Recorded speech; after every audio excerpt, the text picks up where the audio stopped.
Bonjour à vous. Excusez-moi du retard, excusez-nous du désagrément. Mon nom est Sergio Massan, je suis l'animateur, le modérateur de cette réunion. Est-ce que vous m'entendez bien? Visiblement, à en juger par les réactions, tout va bien. Parfait. Nous allons donc commencer. Donc, je renouvelle encore nos excuses pour les petits problèmes techniques, ça peut arriver. Euh, euh, nous nous familiarisons tous avec ces nouvelles manières de travailler à distance. Bienvenue sur cette webconférence organisée donc par Afria en partenariat avec Global Partners. Mon nom est Serge Rominson, donc je suis consultant en innovation et je vais laisser la parole à Monsieur Adja, qui va peut-être présenter un petit peu les enjeux de la discussion d'aujourd'hui et les éléments les plus importants. Monsieur Adja, vous avez la parole. Je vous remercie, M. Cedro. Bonjour à tous.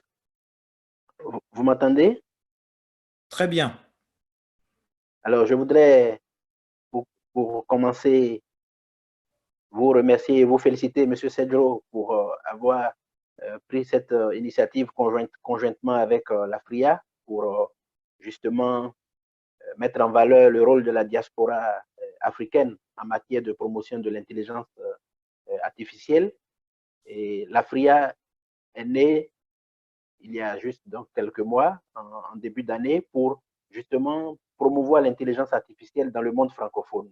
Comme vous le savez, les deux grands leaders actuels de l'intelligence artificielle, ce sont les États-Unis d'un côté et la Chine de l'autre.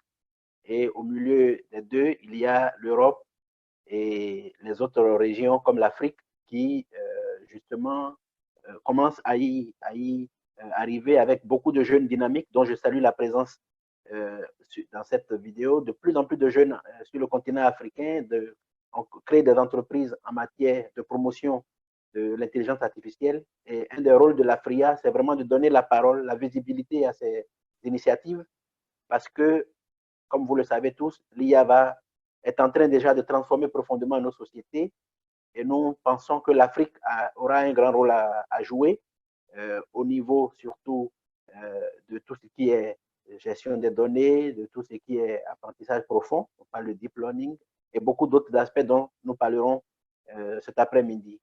Alors, sans plus tarder, je voudrais vous retourner la parole, M. Cedro, pour la suite de cette conférence, pour laquelle je voudrais aussi remercier les intervenants qui ont accepté de se joindre à nous. Vous aurez l'occasion de les connaître tout à l'heure. Et la certitude qui nous anime, c'est que l'Afrique aura un rôle important à jouer en matière vraiment d'intelligence artificielle en s'alliant intelligemment avec les acteurs principaux et au niveau institutionnel, avec la volonté politique et avec l'énergie et l'innovation des jeunes entrepreneurs africains. Nous pensons qu'une IA concrète qui puisse répondre aux besoins concrets en matière d'agriculture, en matière de transformation vraiment du continent pourra être très importante. Et nous saluons le rôle de la diaspora qui vraiment est un précurseur actuellement. Et nous vous laisserons l'occasion de découvrir ces pépites. Et ce n'est que le début, parce qu'il y aura beaucoup d'autres rencontres plus tard. C'est la première série de plusieurs rencontres qui viendront par la suite. Merci bien pour votre présence à tous les participants et bonne conférence. Alors, je vois qu'actuellement, nous sommes 95 participants. Le chiffre augmente, on arrivera bientôt à la jauge. Je tiens à dire pour les personnes que vous connaissez et qui ne sont pas actuellement sur la webconférence qu'elle est enregistrée et donc elle sera mise à disposition sur la page de l'Afria, afria.org, comme cela figure sur ce slide, www.afria.org. Notre conférence va durer 1h30. Elle va être composée de plusieurs parties. La première partie, ça sera suite à l'introduction du docteur Adja. Ce sera une petite présentation, une sorte de petite cartographie de l'écosystème de l'intelligence artificielle en Afrique de l'Ouest, en essayant de se concentrer sur l'espace francophone et sur les acteurs de la diaspora qui nous permettront en fait de poser un petit peu les bases du débat. Et puis, je donnerai la parole à nos panélistes qui sont au nombre de 4 qui représentent chacun une perspective bien particulière à l'intérieur de cet écosystème. Nous discuterons de leurs activités et éventuellement de leurs besoins, la traduction en termes politiques de ces besoins. Voilà, donc, et ensuite, nous aurons une réponse de la part de 2 autres panélistes qui représenteront, je dirais, le politique, c'est-à-dire cette capacité à pouvoir produire un cadre qui puisse permettre à ces acteurs de l'innovation et de l'intelligence artificielle de pouvoir se développer plus facilement. Et nous verrons quelles sont les possibilités de réponse qu'il y a actuellement et les perspectives peut-être à l'avenir et peut-être essayer de fixer un petit peu des priorités sur ce qu'on voudrait développer. Donc, je me représente, j'espère que vous voyez tous l'écran. Je me représente, mon nom est Sedro Vincent, je vis actuellement aux Pays-Bas, je vais bientôt déménager en Autriche, je suis dans les cartons, dans 2 ou 3 jours je déménage. Je suis consultant en stratégie d'innovation d'affaires et prospective, c'est-à-dire que je m'intéresse aussi bien au court terme, entre guillemets, sur une innovation, un management de l'innovation en entreprise pour des fonctionnalités qui seront immédiatement appliquées. Et puis de l'autre côté, la prospective, c'est essayer de voir l'innovation un peu à long terme.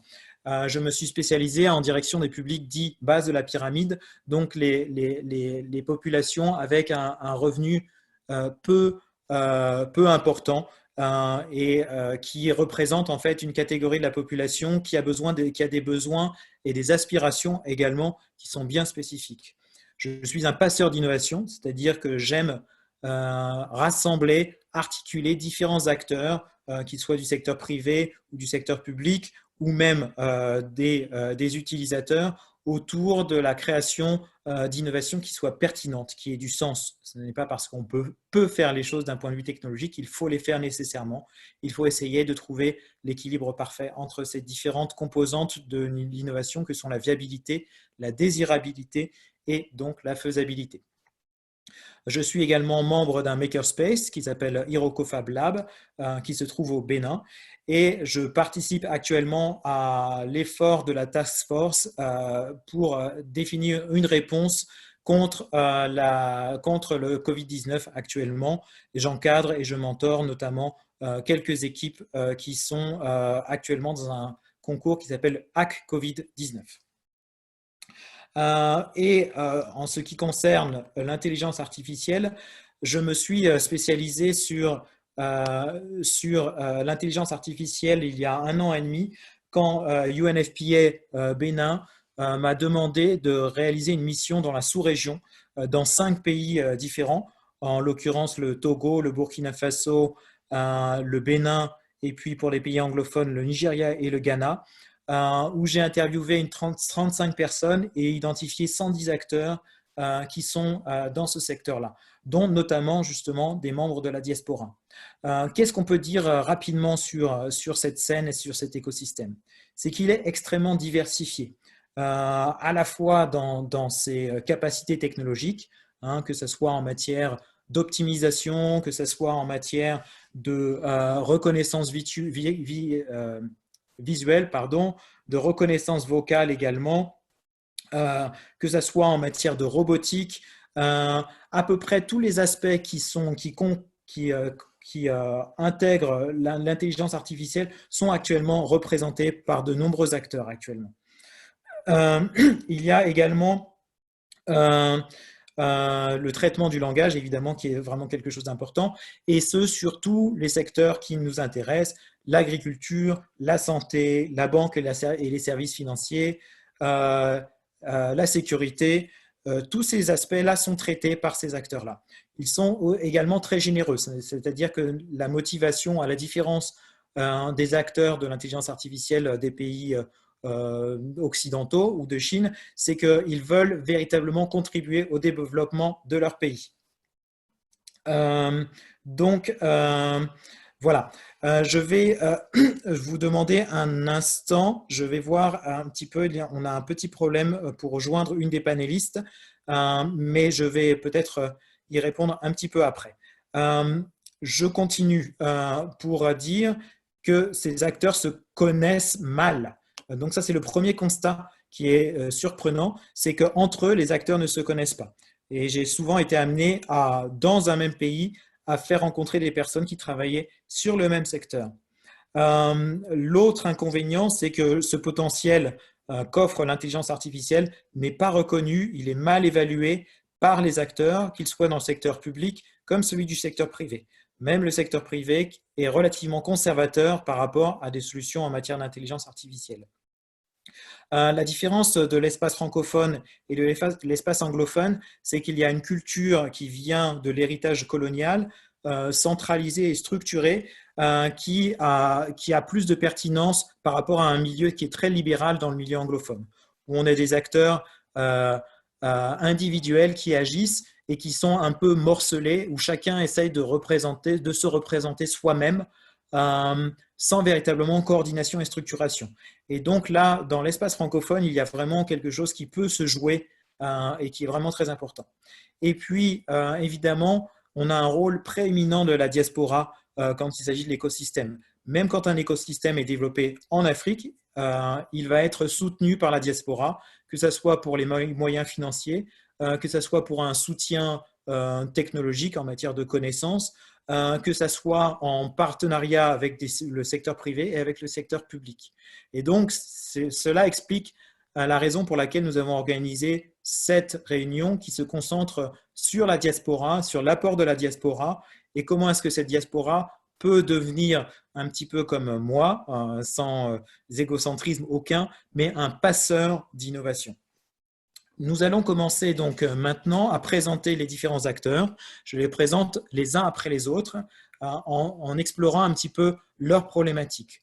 Et je vais commencer, une fois n'est pas coutume, par le plus jeune d'entre nous, à savoir Bonaventure Dossou, qui actuellement étudie en mathématiques à l'Université fédérale de Kazan, en Russie, et qui, à la rentrée prochaine, sera à la Jacobs Université à Brême, en Allemagne, où il fera un master en ingénierie des données. Comme toutes les jeunes générations, il n'a pas attendu d'avoir fini ses études pour déjà passer à l'action.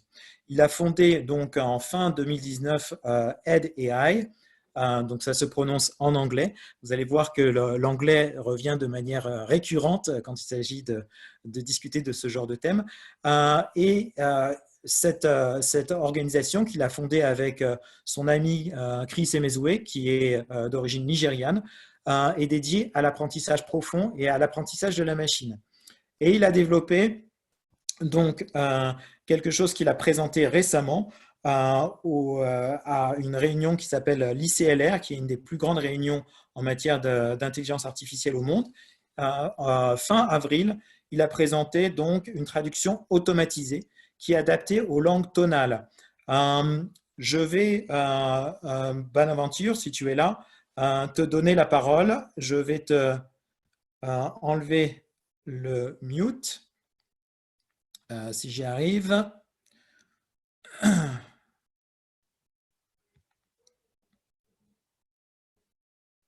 Hop là. Peut-être, monsieur Adja, vous pouvez m'aider pour enlever le mute. Là, je n'y arrive pas. De Bonaventure. Voilà, j'ai trouvé. Ça, je pense que j'ai trouvé. Non, je n'ai pas la possibilité d'enlever le mute. Ouais, Bonaventure Dossou, c'est ça? Oui, c'est ça. Je n'ai pas l'autorisation pour pouvoir enlever son statut. Voilà, ça y est, c'est bon. Bonaventure, c'est à toi. Ok, bonsoir à tous. C'est un plaisir d'être en votre compagnie, d'être assis avec vous. Je vois cette personne assez de grands noms que je respecte et c'est un plaisir pour moi d'être là. C'est un plaisir pour moi d'être introduit et comme Monsieur Cedro l'a dit, je suis étudiant ici, je suis en train de finir ma licence, mon bachelor en sciences mathématiques et par la suite, je vais migrer vers un master en data engineering. Voilà. Donc, mais je n'ai pas attendu, comme il a dit, et l'intelligence artificielle, c'est quelque chose qui me passionne beaucoup. Euh, il a, Monsieur Cedro a présenté le FFR, French Neural Machine Translation, sur lequel nous sommes en train de travailler. La version qui a été présentée, c'est la version le screenshot qui a été présenté, pardon, c'est celui qui a été présenté au cours de la troisième plus grande conférence en intelligence artificielle, ICLA International Conference on Learning Representation. Et il y a déjà des avancées qu'on a déjà fait et qu'on est sur le point de présenter à une autre conférence, IMNLP, Empirical Neural Machine Natural Language Processing. Donc, voilà un peu ce que je peux dire. J'ai fait aussi d'autres travaux comme sur la reconnaissance d'émotions à travers genre, la parole et aussi dans la médecine, par exemple, pour la prédiction du type d'épilepsie d'un patient. Sur les transports routiers, j'ai travaillé sur un système qui permet de réduire le taux d'accident, de contrôler la densité de la population et de réduire le taux je dirais, d'embouteillage, ou bien, parce que bon, le but, en fait, c'est de permettre aux entreprises de savoir à quel moment de la journée la circulation est beaucoup plus fluide pour pouvoir, en fait, réduire les temps de réparation des routes. Parce que plus elles traînent, plus il y a d'embouteillage et donc les risques d'accident augmentent. Donc, voilà un peu ce que j'ai fait et je suis ouvert à toute question. Merci. D'accord. Donc, je suis positivement surpris d'apprendre de nouvelles compétences que tu as développées, hein. Je vais tutoyer les différents intervenants puisque je les connais un petit peu, que tu as développées même ces dernières semaines. Tu as une grande productivité. Est-ce que tu pourrais nous expliquer d'un point de vue technologique ou technique, en fait, quelle est la particularité de ce développement de traduction automatisée en fonds français? Quelles sont les spécificités? Je pense qu'il y a une notion, notamment en matière de collecte de données, où vous avez réussi à trouver un volume de données qui est assez important et on sait que c'est un problème véritablement central quand il s'agit de développer l'intelligence artificielle et l'apprentissage de la machine.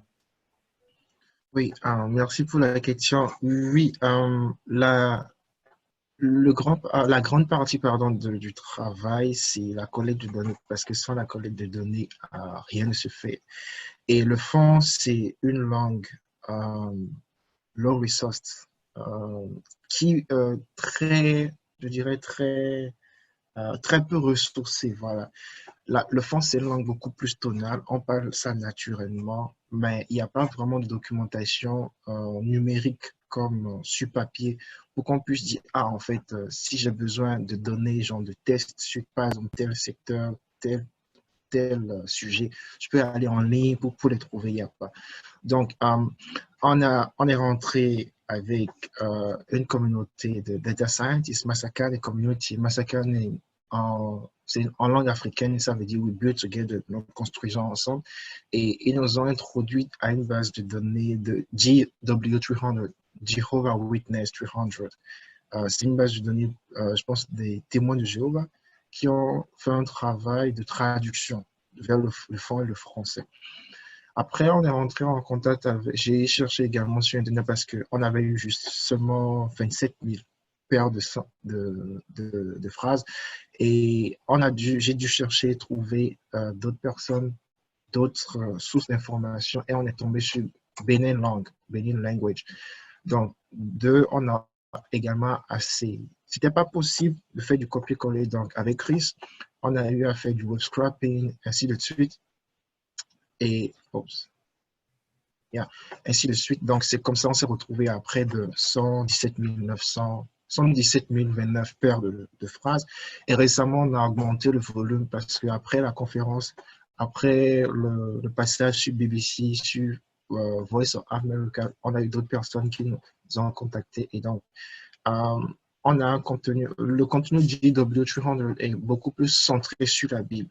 Et donc, ça généralise mal, en fait, sur le contenu de la vie réelle. Mais avec ce qu'on a eu récemment et ce sur quoi on est en train de travailler à présenter, c'est déjà quelque chose beaucoup plus daily, genre qu'on rencontre beaucoup plus journalier, de façon journalière. Donc, voilà ce que je peux dire. D'accord, merci beaucoup. Il y a une première chose qui peut-être frappe les auditeurs, c'est de voir le nombre d'anglicismes que Bonaventure utilise. Ce qui est assez intéressant puisque il a dit qu'il faisait partie d'une communauté qui s'appelle Masakhane. C'est une communauté de personnes qui se concentrent sur le traitement de la langue automatisée pour les langues africaines, qui a été fondée en Afrique du Sud, si je ne me trompe pas, et où on retrouve en fait toute une série d'acteurs francophones également, parce qu'il n'y a pas en fait d'équivalent dans l'espace francophone. Donc, c'est peut-être la première question que je voudrais poser pour problématiser un petit peu d'un point de vue politique. Quels sont les avantages que propose l'espace anglophone? On le voit, c'est d'un point de vue technique, les termes sont utilisés en anglais, mais finalement, on a une triangulation où on a une langue de communication qui est l'anglais, une manière de penser qui est anglophone, ce qui n'est pas plus mal, hein, d'ailleurs, ça n'est pas en soi un problème, pour passer ensuite vers le français et ensuite arriver sur les langues locales. Technologiquement, ça ne pose pas de problème, c'est surtout en matière d'efficacité de travail. Donc, j'aimerais savoir, est-ce qu'il y a des avantages et des inconvénients à faire partie d'une plateforme anglophone, et est-ce que toi, tu souhaiterais voir l'apparition d'un espace d'échange francophone, et si oui, pourquoi? Déjà pour la dernière question, oui, un espace d'échange anglophone, ce serait super. Francophone. Oui, francophone, ce serait déjà super. Ensuite, les avantages d'appartenir à une communauté anglophone. Déjà, la majorité de la littérature sur l'intelligence artificielle ou bien la quasi-totalité est en anglais. Et ça, c'est un point de vue personnel. Je me sens bien dans une communauté pareille, c'est-à-dire genre avec les anglophones. Le fluide passe plus et voilà ce que je peux dire. Mais je pense que entre acteurs francophones, on devait être en mesure aussi de créer une communauté pareille. Et comme vous l'avez dit, il y a plein de personnes dedans. Il y a deux Béninois, un qui travaille sur le Dendi et je pense deux qui travaillent sur le Dendi et tout. Donc, ils sont tous Béninois. Je ne sais pas s'ils sont basés au Bénin, mais avoir une communauté où en fait on s'exprime dans la langue qu'on parle, dans la langue dans laquelle on a été éduqué et tout le reste, c'est, ça facilite beaucoup plus l'interaction en fait. D'accord, d'accord, merci beaucoup, hein. Je pense que là, on voit qu'il y a peut-être le besoin d'une plateforme, mais pas uniquement, comment dire, une sorte de plateforme géante et qui ne soit pas utilisée par ses utilisateurs. Il est très important aussi de voir en fait quelle serait l'aspiration des acteurs de l'intelligence artificielle pour pouvoir essayer d'avoir une plateforme qui soit la plus efficace possible et surtout la plus agréable et qui rentre dans le flux de travail, dans la culture de travail. Donc, je pense que c'est quelque chose, c'est une remarque qui est vraiment intéressante. Donc, tu as été admis pour faire un master donc à Brême. J'ai cru comprendre que tu partageais le sort de nombreux étudiants africains talentueux. C'est celui de ne pas être soutenu d'un point de vue financier, hormis par la famille et par les proches. Tu as tu as fait une campagne de levée de fonds pour pouvoir financer tes études. Est-ce que c'est quelque chose aussi qui te pose problème d'un point de vue problématique, l'absence de reconnaissance en fait de talents qui pourraient demain ou après-demain contribuer au développement du continent? Oui, je pense que c'est un grand problème parce que déjà pour la reconnaissance, genre si on me met de côté, déjà pour la reconnaissance des acteurs de l'intelligence artificielle, même quand on parle en fait des acteurs anglophones, euh, tous ne sont, genre la reconnaissance n'est pas là où il faut. Il y a près de, il y a près de 7000 langages, 7000 langues pardon, dans le monde et près de 2000 en fait sont africaines. Donc, on représente pas, je pense, 20% bien un truc du monde, des langues mondiales, mais on n'a pas 20% en fait de papier, de recherche scientifique et de systèmes en fait sur les langues africaines. Il y a assez de personnes bon, quand j'ai d'abord commencé par travailler sur un système de Lingala, mais après quand j'ai rejoint la communauté, j'étais stupéfait parce qu'en fait, je pensais que c'était un truc auquel moi, si j'y avais pensé, ça serait innovateur. Mais j'ai été vraiment, vraiment étonné de voir qu'il y a beaucoup de personnes qui travaillent déjà dessus depuis des mois. Donc, je ne les connaissais pas. Il n'y a pas une plateforme pour les mettre en relation, pour les relever, pour les showcase, comme on le dit souvent. Et donc, ça, c'est un vrai problème. Maintenant, ce qui me concerne, oui, je pense que tout le monde étudiant comme moi a vraiment besoin de financement. Vous avez notifié la campagne GoFundMe que j'avais faite pour pouvoir payer mon enrollment fees. Et oui, c'est principalement les membres de cette communauté-là, anglophone Massakane, qui ont contribué. L'annonce a été faite par la responsable Jade et voilà, a été relayée par tous les membres. Et déjà, en moins de 2 jours, j'avais ce dont j'avais besoin pour pouvoir payer ces frais-là. Donc, je pense que principalement, je reçois que du soutien des parents parce que même ici, honnêtement, le Bénin ne nous aide pas. N'eût été le fait que j'excelle aussi à l'université et puis je fais aussi du football et tout le reste, je n'aurais pratiquement rien en fait à vivre. Donc, c'est principalement de ça que je vis, mais ça n'a pas ralenti en fait mon désir d'apporter un plus. En Allemagne, j'ai été admis à Jacobs où la scolarité par exemple est de 20 000 euros, mais compte tenu de l'étude de mes résultats, on m'a attribué une bourse de 15 000, donc il restait 5 000. Et il y a eu un programme très sélectif de personnes qui peuvent en fait avoir accès à l'éducation genre totalement gratuit. Donc, carrément, les 20 000 ne payent rien. Donc, il y a près de 500 à 1000 élèves à Jacobs qui ont pris part au truc. Et j'ai été sélectionné parmi ceux qui sont dans mon domaine. Ils appellent ça Mobility Focus Area. Donc, il y a des gens de mon domaine, il y a les mathématiciens, il y a les physiciens, ainsi de suite. Et c'était très sélectif. Ça a pris près de 2 à 3 mois depuis le temps où j'ai été admis. Et voilà, aujourd'hui, j'ai eu l'interview finale et demain, les résultats seront connus. Donc, j'espère vraiment avoir fait une bonne impression et tout. Donc, il y en a plein comme moi qui sont dans ce besoin et qui, à un niveau, ou bien par exemple au niveau où je suis, ne peuvent plus forcément s'attendre à compter uniquement que sur les parents. Et donc, voilà, du soutien ferait vraiment, vraiment, vraiment du bien parce que on a beau travailler et tout, mais si on n'est pas reconnu, si on n'est pas soutenu, genre s'il n'y a pas les moyens à côté, on ne peut rien faire. Le projet FFA et tout ce que j'ai développé, je l'ai fait avec ma machine. Avec Chris aussi, on l'a fait avec notre machine.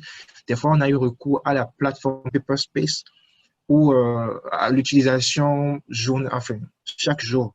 Pendant près de 2 semaines, nous est revenu à près de 200-300 $. Ça ne représente pratiquement rien pour de grandes personnes, grandes organisations. Mais pour des étudiants, 300 $ par mois, en plus des dépenses et tout qu'il faut faire, je pense que c'est énorme. Donc, du support, ça ferait vraiment, vraiment, vraiment du bien. Très bien, je te remercie beaucoup, Bonaventure. Je pense que le message est passé et j'espère que nous aurons plus tard une réponse de M. Bay pour l'Agence universitaire de la francophonie pour voir éventuellement quel genre de programmes sont mis à disposition pour soutenir des talents qui, comme on le voit, pourraient partir demain ou après-demain à l'étranger, ou en tout cas qui ne sentiraient plus le besoin d'être rattachés à la francophonie, voire même à leur pays et à leur continent d'origine. Je vais donc maintenant laisser la parole à John Aoga. John Aoga est un scientifique de la donnée, un spécialiste donc de la NLP. NLP, c'est le traitement automatisé du langage, c'est l'acronyme en anglais, avec une spécialisation sur les langues africaines, donc, dont on a compris, notamment parce qu'elles étaient tonales, qu'elles correspondaient à des règles très particulières en matière d'intelligence artificielle et qui rend les choses assez difficiles, entre autres. Il est post-doctorant à l'Université catholique de Louvain, collaborateur extérieur à l'enseignement à l'Université d'Abomey-Calavi au Bénin. Il est fondateur associé d'une structure qui s'appelle MIFI, que nous allons voir un petit peu plus loin, qui développe des solutions innovantes en matière de santé. Donc, je vous laisse lire le slide, ça sera peut-être plus simple. Ils organisent notamment depuis 3 ans un concours international d'intelligence artificielle. Pour MiFi, donc Machine Intelligence for You, encore de l'anglais, ils ont leur caractéristique, c'est d'être vraiment très très variés sur leur secteur d'activité. Ils ont une expertise vraiment très large en matière d'intelligence artificielle. Donc, je citais la robotique, l'optimisation. Ils combinent ça avec de la réalité virtuelle ou de la réalité augmentée. IoT, c'est de l'Internet des objets, pour offrir véritablement des solutions quasiment clés en main. Ce qui nous intéressera peut-être aujourd'hui, c'est qu'au moment de la réponse, enfin au moment de la crise du Covid-19, ils ont décidé avec l'association Visage d'accélérer leur travail en matière de reconnaissance vocale, c'est-à-dire la compréhension orale des personnes, donc en langue locale, en plusieurs langues locales qui sont parlées dans la sous-région, notamment le Yoruba. Et là, ils ont développé en fait un assistant au diagnostic pour aider les gens à déterminer dans leur langage s'ils souffrent du Covid ou pas, ou s'ils ont besoin d'être accompagnés le cas échéant. Je vais vous faire écouter une toute petite vidéo audio. Ça dure 15 secondes et ça vous donnera un exemple de ce qui se fait actuellement.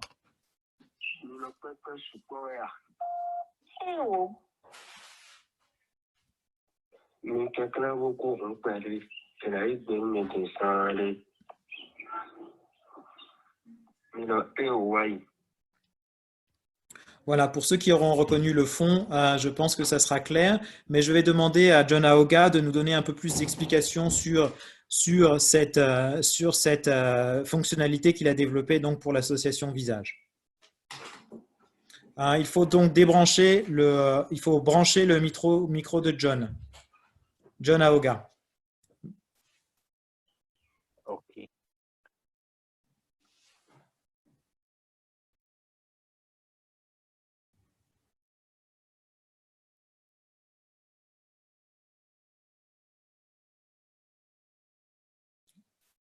Vous y arrivez, Monsieur Adja?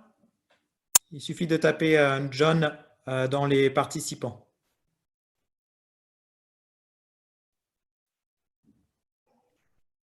Ça y est, c'est bon. John, tu peux parler. Allô? Oui, on Vous t'entend. m'entendez? Oui. Ok, merci beaucoup Sergio pour cette présentation. Je pense que tu m'as très bien présenté. Je n'ai plus grand-chose à dire de ce côté. Donc, je peux commencer par donner des détails par rapport à la solution et après revenir de façon plus globale sur MiFi et aussi les nombreuses casquettes que je traîne avec moi. Diaspora, université, MiFi. Ok. Donc, tout simplement, en fait, cette solution s'inscrit en fait dans une réponse rapide et se retrouve comme un exemple palpable en fait de l'application de l'IA en fait dans le quotidien des gens. Et ici, justement, pour faire du diagnostic à grande échelle justement du Covid Pourquoi? Tout simplement parce qu'on s'est rendu compte avec le Covid que plus vous êtes riche, plus vous dépistez. On a vu l'Italie, on comptait un certain nombre de cas, 800 de morts, et ainsi de suite. Quand les États-Unis sont rentrés dans la danse, on est passé immédiatement à 10 000 cas détectés par jour. Et tout ça montre plus ou moins combien de fois il faut être riche pour pouvoir avoir les moyens de pouvoir faire face à cette crise. Mais avec l'intelligence artificielle, justement, il y a quand même moyen de faire des choses et d'essayer d'avancer sur pas mal de points, même si on n'a pas beaucoup d'argent. Et c'est ça qui justifie justement cette solution, en fait, qui est un système vocal qui, qui permet, disons ici, d'alléger un peu la souffrance des centres d'appel qu'on a, par exemple, un peu dans nos pays pour essayer de recevoir les nombreux appels des gens qui appellent, notamment dans un premier temps pour calmer disons, les inquiétudes pour ceux qui ne savent pas forcément quel comportement adopter face à cette pandémie. Et dans un second temps, pour quand même essayer d'avoir un pré-diagnostic, un premier filtrage à l'entrée en fait des systèmes des centraux d'appel. Et donc, en fait, la solution consiste tout simplement à appeler un numéro. Et quand vous appelez le numéro, il y a une série de questions bien préparées, bien élaborées en collaboration justement avec les hôpitaux qui vont vous poser une série de questions. Et à partir de cette série de questions, justement, va permettre de diagnostiquer, tout au moins d'avoir une prétention de diagnostic sur le fait que vous portez peut-être un risque en termes du virus et donc une urgence probable pour les gens de mieux vite vous recevoir pour qu'on puisse avoir une idée plus claire de votre situation ou tout simplement tout va très bien et on peut aussi vous donner, vous rappeler les règles générales qui ont été divulguées un peu partout pour sensibiliser la population justement sur cette pandémie. Et donc, cette solution actuellement est disponible en fond, ce que ça aura passé, mais aussi disponible justement en français. Quoique notre objectif principal est bien sûr nos langues locales parce que c'est là que nous pensons qu'il y a le plus de challenges. Toutes les solutions globalement développées niveau étatique, même manuel, en fait, se limitent essentiellement à donner beaucoup plus de priorité aux Français. Mais on sait bien qu'au pays, ce n'est pas que ça. Il y a pas mal de langues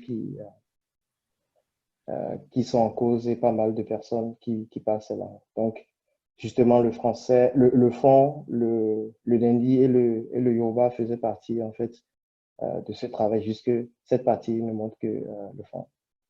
Donc, ça, c'est globalement ce que c'est cette application et montre plus ou moins déjà, en fait, comment, même face à des situations inattendues, une solution d'IA peut permettre d'anticiper et de résoudre un tant soit peu un problème qui peut paraître totalement non jouable pour les pays comme le nôtre.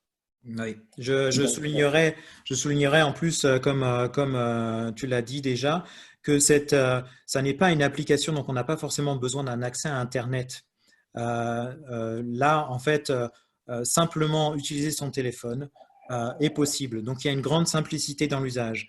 Il y a une grande fluidité dans l'expérience de l'utilisateur, puisque l'utilisateur va pouvoir s'exprimer potentiellement dans sa langue natale.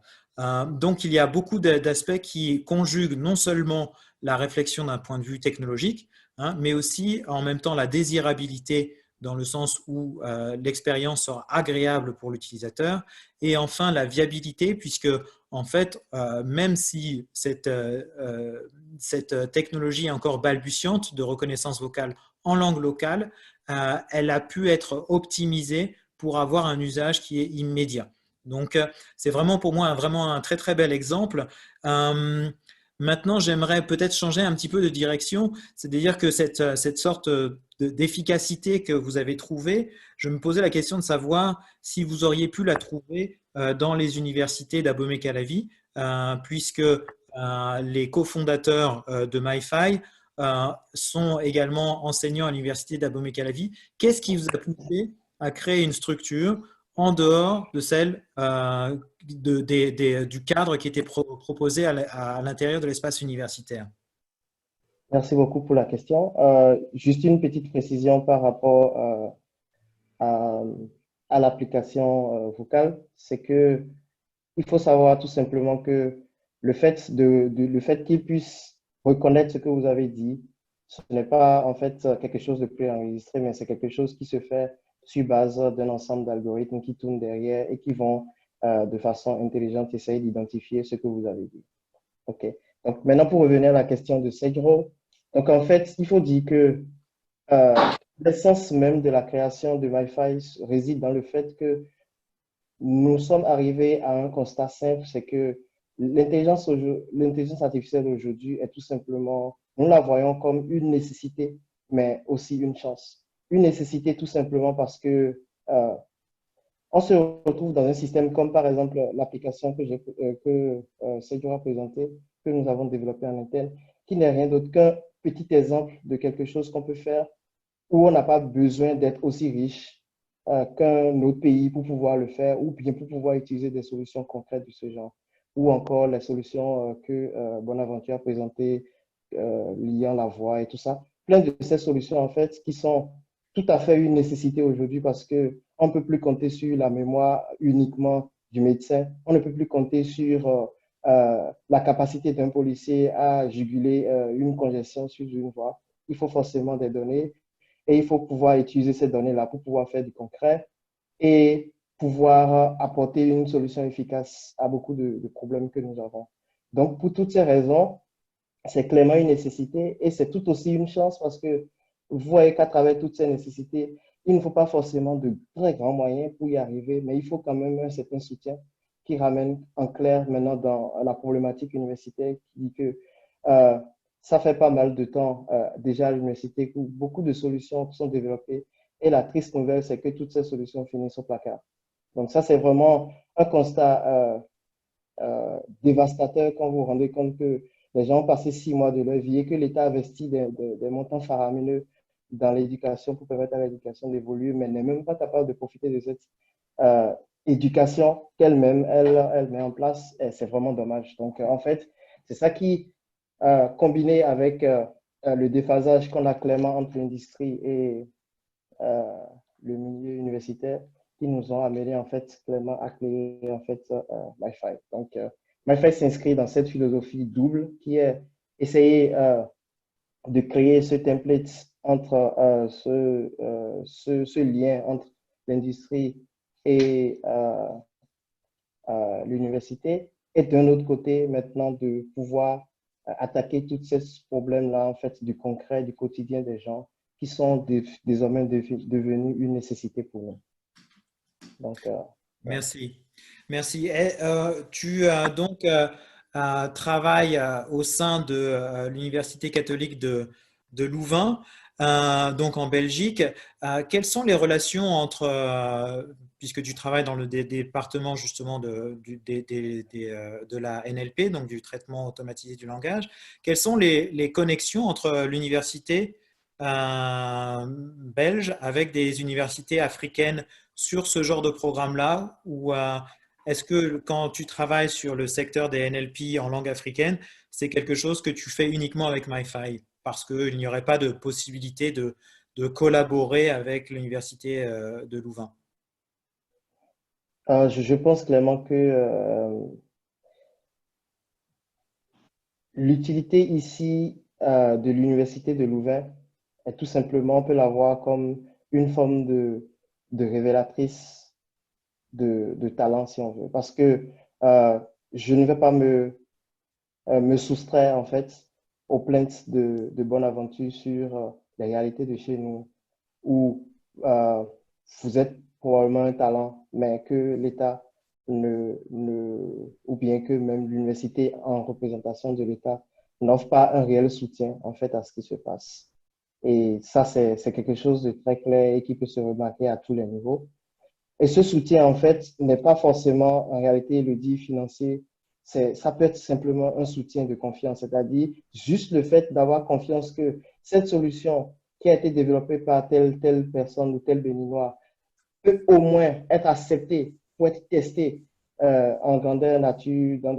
Par exemple, en interne à MyFi, nous avons des solutions qui n'attendent que des gens pour pouvoir, genre un petit support, même une petite représentation, un petit endroit de test où en grandeur nature, il y a possibilité de faire de réels tests de ce genre de solutions pour permettre quand même, dans un premier temps, d'acquérir de vraies données sur l'usage de ces solutions, mais aussi de donner la preuve qu'on peut le faire. Donc, cette confiance qui n'existe pas forcément chez nous, avant même qu'on ne parle du support financier qui va venir, qui est très important aussi, il y a d'abord le fait que nos États refusent de prendre des risques. Et je pense que dans cette hypothèse, l'Université, par exemple, catholique de Louvain a décidé à un moment donné, par exemple, de notre parcours, que ce soit moi ou beaucoup d'autres membres de MyFi, de prendre ce risque, de nous faire venir chez eux et de nous permettre de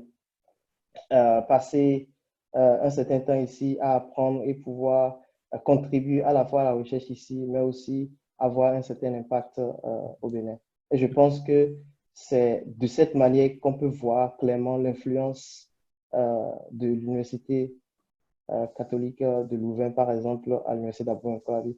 Quoique les choses s'améliorent toujours de ce côté, puisque l'université trouve quand même, d'ici, trouve quand même qu'il y a pas mal de ressources intéressantes dont elle peut profiter, qui fait qu'elle accentue un certain nombre de collaborations euh, entre la Belgique et le Bénin. Je pense que localement, il est très important qu'il y ait tout au moins une forme de confiance parce que il y a pas mal de choses qui se font à l'université, mais qui restent tout simplement à l'université, ce qui est très dommage. On a des solutions concrètes qui existent à l'université, qui ne trouvent preneur nulle part, qui pourrissent dans les placards. Moi, j'ai encore entendu récemment parler des solutions liées, par exemple, à comment on fait pour améliorer notre asphaltage et tout ça, où on monte l'asphaltage qui se dégrade. Il y a plein de solutions en IA ou bien même des solutions toutes simples qui existent dans les écoles d'ingénieurs qui ont été faites, des gens qui ont travaillé sur d'autres types de matériaux. En IA, on a travaillé sur pas mal de solutions aussi pour pouvoir répondre à des problématiques claires telles que, par exemple, en santé, des opérations un peu plus assistées comme par exemple l'appendicectomie qu'on arrive, on a une solution par exemple en intelligence virtuelle pour répondre à ce genre de solution. On a par exemple une solution qui permet de monitorer l'agriculture et de pouvoir s'assurer d'une meilleure récolte, surtout en ces moments où on a le changement climatique et tout ça. On ne peut plus du tout compter sur, disons, la claire vision du paysan pour pouvoir décider de quand planter ou de quand récolter. Les paramètres et les données qu'on a en place, justement, sont devenus très nombreuses et on a besoin de données concrètes pour pouvoir avancer sur cette théorie-là. Donc, le support en premier. C'est un point vraiment très intéressant. Je pense que justement, ce sera quelque chose à développer plus tard. C'est que pour augmenter justement l'attractivité entre guillemets des universités africaines dans le secteur de l'intelligence artificielle, c'est véritablement d'avoir des logiques, je vais encore utiliser un terme anglophone, de cluster, c'est-à-dire mettre des départements différents qui, a priori, n'ont rien à voir les uns avec les autres pour voir un petit peu ce qui peut naître de cela, que les besoins ou les forces des uns et des autres soient mis en rapport. Et puis, on a évidemment toujours ce problème de l'accumulation de sujets de recherche qui sont en soi intéressants, mais qui ont tendance à être un peu perdus à l'intérieur des dossiers. Je tiens simplement à modérer l'honnêteté et la franchise de John en précisant malgré tout que parmi les 3 membres fondateurs de MyFi, 2 sont toujours au Bénin. Donc, il y a toujours une possibilité malgré tout de pouvoir travailler à l'intérieur de l'université, être actif, et l'un n'exclut pas l'autre. Créer sa propre structure privée pour développer aussi des opportunités quand on le voit, et aussi combinable avec une activité avec l'université. Et c'est ce travail d'articulation entre ces aspirations de chercheurs qui veulent accélérer un petit peu l'innovation d'un côté et de l'autre côté l'université qui offre du potentiel qui sera à creuser, et également probablement de systématiser ce que fait l'université de Louvain à l'intérieur d'un cadre de développement bien particulier. Je vais enchaîner sur le docteur Abdelaziz Lawani, qui également est du cercle universitaire. Lui-même est enseignant-chercheur à Eastern Kentucky University, donc aux États-Unis. Il a réalisé un doctorat sur le machine learning en économie, donc l'apprentissage de la machine en économie.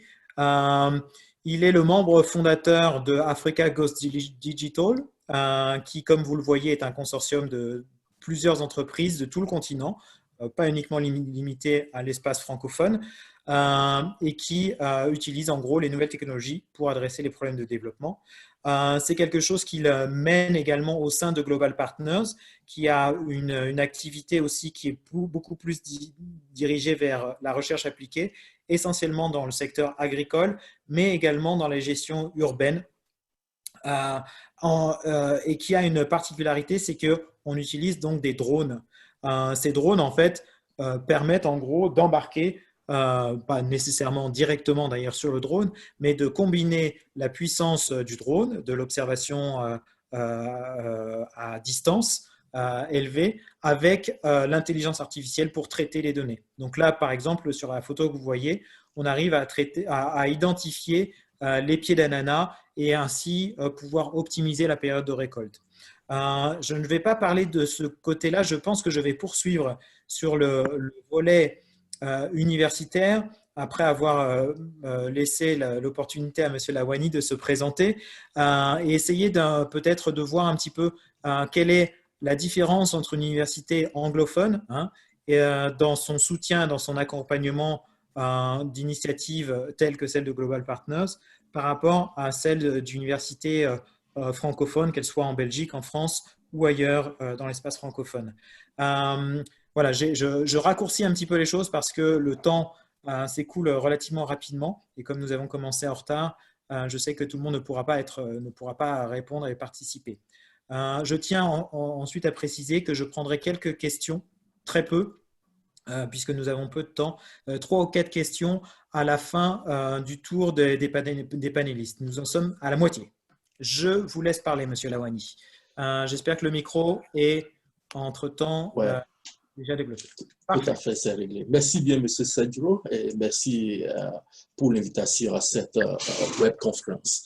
Comme vous l'avez dit, je suis enseignant-chercheur à l'université, mais également je travaille dans une petite entreprise béninoise où nous utilisons essentiellement les drones combinés avec l'intelligence artificielle et les systèmes d'information géographique pour développer des solutions qui adressent des problèmes au niveau local.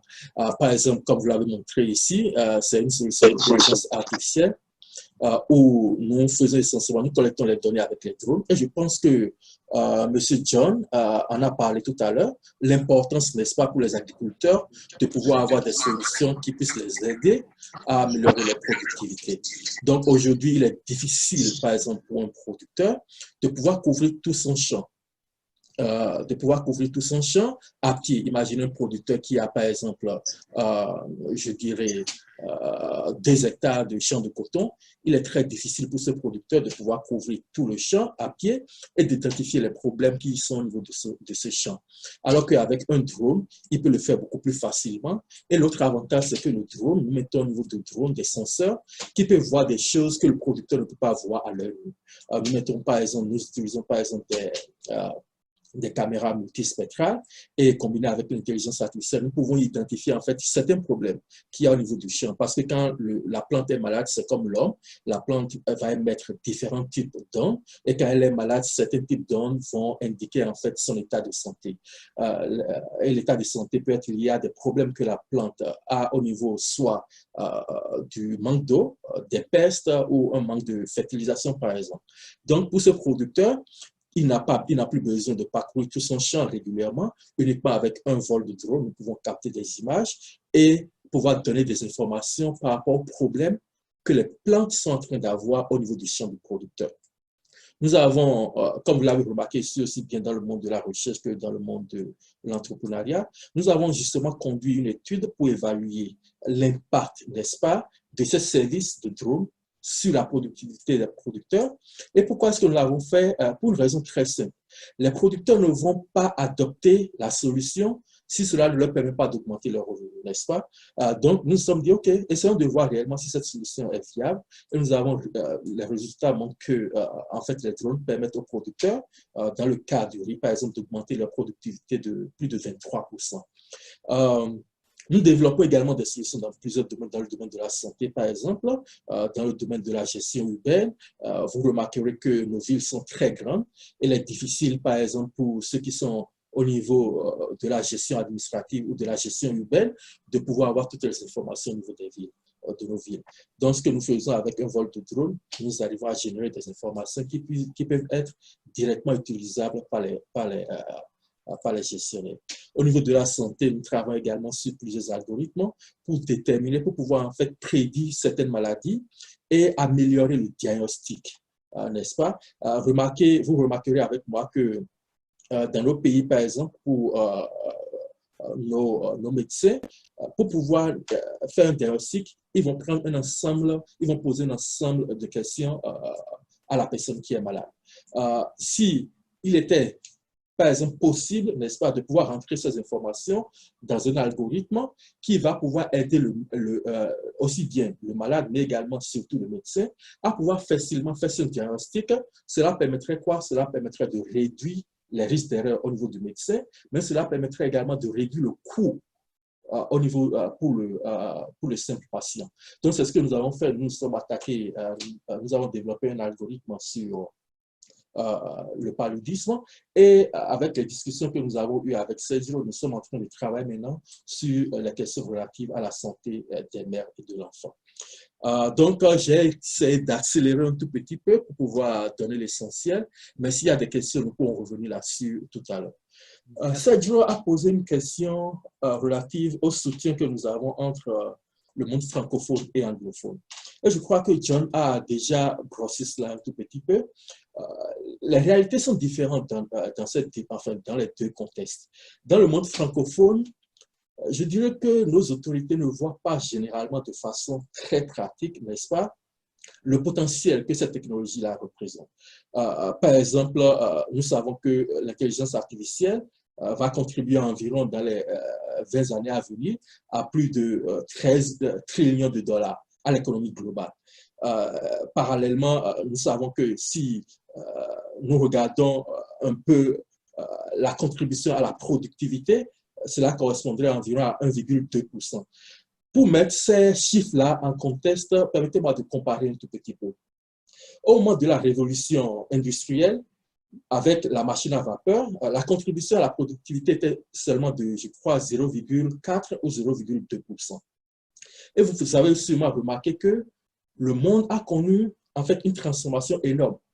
La contribution, par exemple, de l'informatique à la productivité est de 0,6%. Et regardez aujourd'hui ce que nous pouvons faire, ce que nous faisons avec l'informatique. Donc, si la contribution de l'intelligence artificielle à l'économie ou à la productivité est de 1,4%, vous pouvez déjà anticiper quel sera l'impact en fait sur toutes nos économies. Mais nos autorités n'ont pas souvent ces informations à l'esprit, n'est-ce pas? Mais également les décideurs qui sont à différents niveaux n'ont pas généralement ces informations ou, je dirais plutôt, ne sont pas sensibilisés aussi bien à travers leur formation qu'à travers leurs propres connaissances à ces questions-là. Et cela pose un problème fondamental. Dans le monde anglophone, les solutions de recherche sont plus facilement transférées en solutions concrètes de développement. Par exemple, les solutions que nous avons développées à Global Partners, la plupart ont été développées ici à l'université. Et également, lorsque nous continuons à travailler ici à l'université sur les questions relatives aux drones, ces solutions sont en fait transférées au Bénin à travers notre compagnie Global Partners. Mais les soutiens au niveau étatique, nous n'en avons pas eu beaucoup. Je préfère ne pas dire on n'a pas eu de soutien du tout, mais on n'a pas eu de soutien étatique. On n'en a pas eu de façon consistante. Et ça crée un problème parce que nous ne pouvons pas, n'est-ce pas, dépendre de l'extérieur pour développer nos pays. La même chose se passe avec John, je crois, qui doit aller dans un pays, au moins qui est francophone, la Belgique, mais pour pouvoir développer des solutions qui seront utilisées au Bénin. Parallèlement, lorsqu'il s'agit de recruter des experts, nos pays ne vont pas faire attention ou bien ne vont pas se focaliser sur les talents ou les compétences qui existent au niveau local, mais vont plutôt préférer aller recruter des experts au niveau international. Et j'ai eu la plupart du temps beaucoup de cas, beaucoup de collègues qui vont m'appeler, me disent, écoute, Abdel, je suis actuellement en Afrique, je suis au Bénin, je travaille sur telle et telle chose.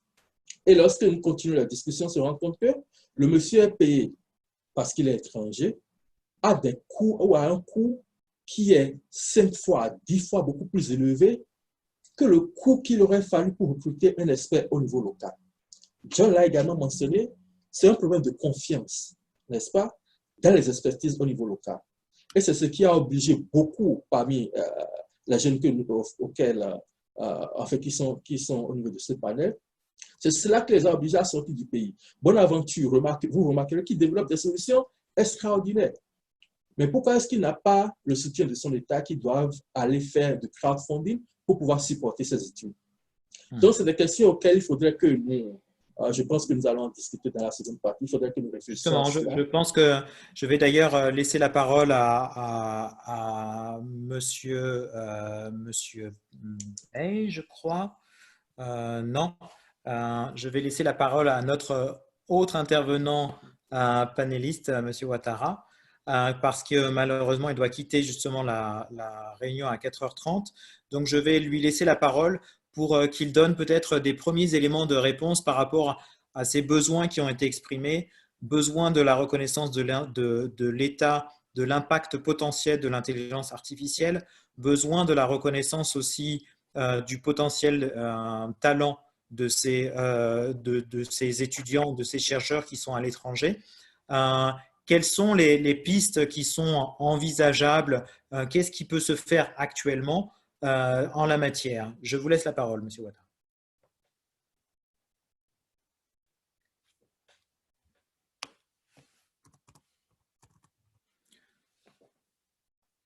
Galpetine Ouattara, est-ce que le micro peut être débranché? Enfin, rebranché. Voilà, c'est bon. Vous avez la parole, monsieur Ouattara. Bonjour à tous. J'ai pris la réunion un peu en retard et malheureusement, je vais la quitter de façon précipitée également. Je vais donner quand même le point de vue de l'administratif. Je suis colonel gendarmerie. Je commande un service d'investigation numérique et de tout ce qui est déploiement de projets technologiques pour la sécurité au sein du ministère de la Sécurité en Côte d'Ivoire. Donc, j'ai cet œil de l'administrateur et le point de vue de l'État face à certaines questions qui sont posées. Je suis également praticien, je suis informaticien, donc je comprends les enjeux et l'IA, c'est quelque chose à quoi je m'intéresse et je me suis formé en la matière. Donc, ce que je pourrais dire, d'abord du point de vue de l'informaticien ou du gestionnaire de projet, il n'y a pas de projet sans besoin. Si vous n'avez pas un besoin clairement établi, vous n'aurez pas un projet qui peut être poussé par des gens qui en ont réellement besoin. Le projet, il est fait par l'utilisateur final et non par l'ingénieur. L'ingénieur, c'est celui qui va le réaliser, mais celui qui veut le projet, c'est celui-là qui fait finalement le projet. Donc, quand on nous présente des solutions, des technologies, tant que ce n'est pas pour répondre à un besoin réel d'un demandeur précis, vous verrez que toutes vos recherches seront un peu vouées à l'échec. C'est pour ça que souvent, vous avez des développements que vous faites et finalement, ces développements ne servent à personne. Parce que, en fait, c'est vous qui généralement pensez que c'est bon pour l'utilisateur, mais finalement, vous n'aurez pas un utilisateur qui va pousser votre solution jusqu'à ce que ce soit réalité. Donc, pour contourner ou pour régler ces problèmes de besoins, je pense que le plus important, c'est deux choses. Il faut sensibiliser nos décideurs. Ce n'est pas un terme à la mode que j'essaie de dire, mais c'est vraiment leur montrer la plus-value de ces solutions avec une bonne démarche. Il ne s'agit pas juste de faire de la com ou bien de la publicité une fois en passant, mais c'est vraiment les rencontrer, organiser de vrais forums sur le continent, de sorte que nos décideurs prennent conscience de ce que c'est que l'IA. certainement que beaucoup ont lu c'est quoi l'IA, mais ils n'ont jamais touché du doigt l'IA. Ça, c'est la première chose que je demande à tout le monde. Donc, on a des gens des médias, on a des gens, des techniciens, des universitaires, des ingénieurs. Tout le monde doit contribuer justement à cette sensibilisation qui est impréalable. Deuxième chose que j'estime important, c'est l'environnement. La compréhension de l'environnement et la mise à niveau de l'environnement. Donc, l'environnement sur deux axes. Un projet, il vient dans un environnement et si l'environnement n'est pas maîtrisé, le projet a beau être un succès ailleurs, il ne pourra jamais être un succès dans l'environnement dans lequel on est. Je peux donner à titre d'exemple, beaucoup d'outils pour gérer le Covid qui nous ont été présentés n'ont pas prospéré ici parce que c'est complètement décalé par rapport à notre environnement, l'environnement des TIC, l'environnement je dirais, de la gestion de l'Internet, la gestion de la téléphonie, c'est complètement décalé et on a de belles solutions ailleurs qui n'ont aucun sens ici. Donc, l'environnement, il est très bon de le connaître. Deuxièmement, pour parler spécifiquement d'IA, il faut que l'environnement soit mis à niveau. Qu'est-ce que je veux dire? L'IA se nourrit de données. Est-ce que nos États ont commencé ce processus de normalisation et même de production de ces données nécessaires au moteur de l'IA? Ça, c'est un autre défi et la sensibilisation doit permettre justement de lever ce préalable qui vient avant l'IA.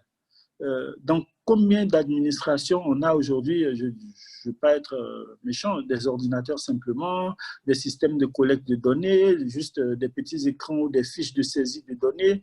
Il n'y en a pas. Donc, il faut déjà commencer à assainir cet environnement, mettre en place tout ce qui est terreau favorable à l'IA, que ce soit au niveau des données, au niveau des élites, au niveau de la compréhension, et enfin, bien identifier de réels projets qui partent de l'utilisateur final et non des projets que le technicien ou l'ingénieur pense que ce sont de bons projets pour l'Afrique.